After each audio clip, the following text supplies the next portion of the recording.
take the hard road. And you deployed twice to Afghanistan. Well, I deployed back to back. It was the same, yeah. So was successful with that basic training. Finished my language training, which all officers at the time had to do that. So basically spent a year in Seja. Right. And then I was posted to Edmonton. And at the time I was posted to 1 General Support Battalion, which doesn't exist anymore. Right. And then kind of morphed into 1 Service Battalion. And so my time there I spent in a lot of different positions. Because of the backlog from having the log branch closed, there weren't a lot of captains and subject matter experts. So we kind of got put wherever we were needed. Yeah. So in my short time there, I was a platoon commander, I was an administrative officer, I was a platoon 2IC, and I was an adjutant in a very short period of time. So yeah, and there's something to be said about having that urgency need to be tossed everywhere. You learn so much where a lot of times you just get pigeonholed and you're stuck doing the same job. Having that chaotic environment, you just get to touch so many different things. Well, for sure, and the amalgamation of the GS and service battalions, like our unit was almost 1,200 troops, and so it was a big job to be the adjutant. I was the adjutant when we actually merged, so I was responsible for all of those personal administration for a big unit, a new CO taking over, and us really trying to figure out what that command structure and organizational structure was going to be. So that was a really big responsibility, but it also gave me the opportunity to be flexible and adaptable, which is, important in the military. Much so. Yeah.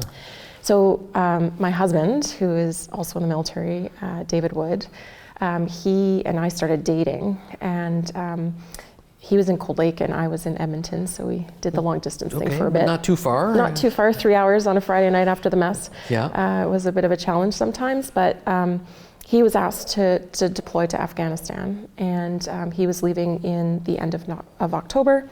And the day before he left, my CO called me in and said, "Would you like to deploy to Afghanistan?" I was like, yes. Right. Yes. So I had 5 days notice to deploy. Wow. Yeah, and so I went. And so it was during Roto 2 when the tanks deployed.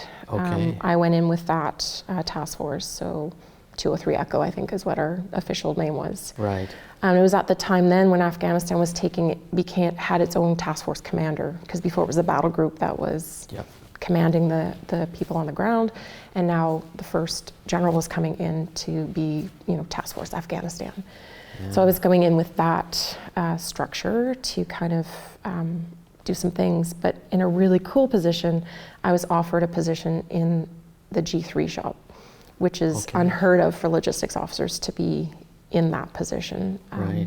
So because of my flexibility and exposure, I had a lot of outside of the box thinking and really understood the battle picture more than potentially some other of my peers at the time. Yeah. And so I was selected to be the first Logo to work in the G3 shop. So excellent. As proud as I was of that came with a lot of challenges. Well, very much so, yeah. Yeah.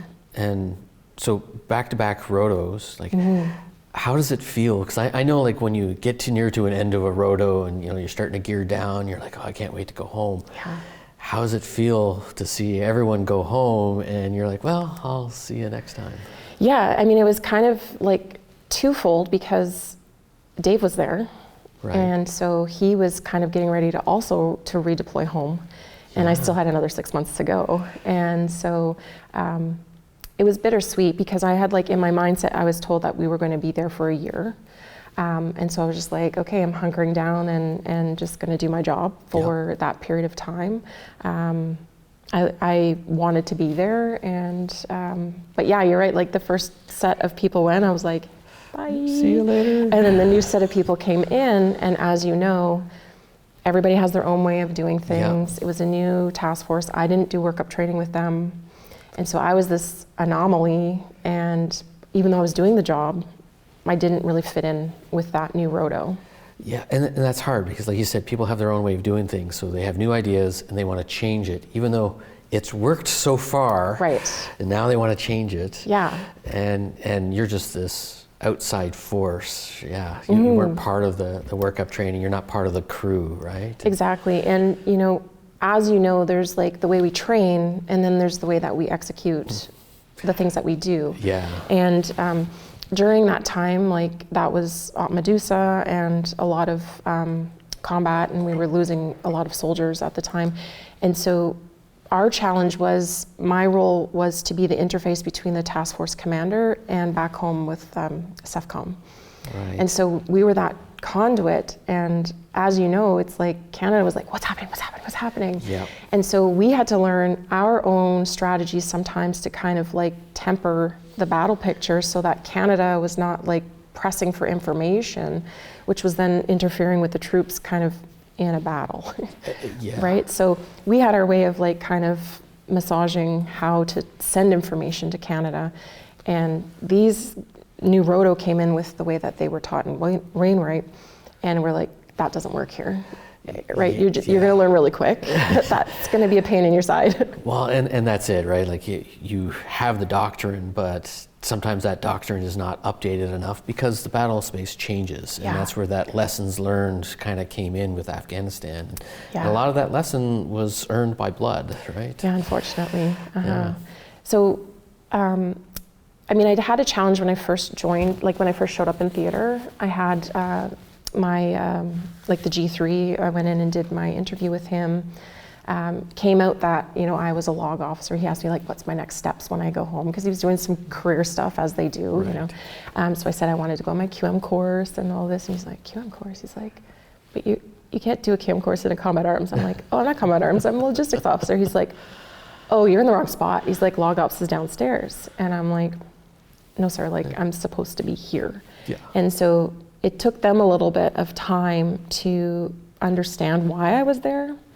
And it wasn't until the acting commander came in and he was testing everyone on how to do battle briefs. And that's part of a logistics officer's phase 4 training. Right. And the OPSA was like, there's no course in the military that, you know, teaches CP ops. And I'm like, yeah, it's the entire phase 4 of log ops. And so anyways, him and I got into a little bit of a whatever. Yep. And the deputy commander came in and wanted his update brief, and they were like, well, let Jane do it. And so it was literally my first day on the job, and I gave him the brief, and he's like, awesome. He's like, you guys have a lot to learn from her. And walked out. So I don't know if that helped my cause or like put like a little bit of a target on my back, but I was able to integrate with that really small group. Good.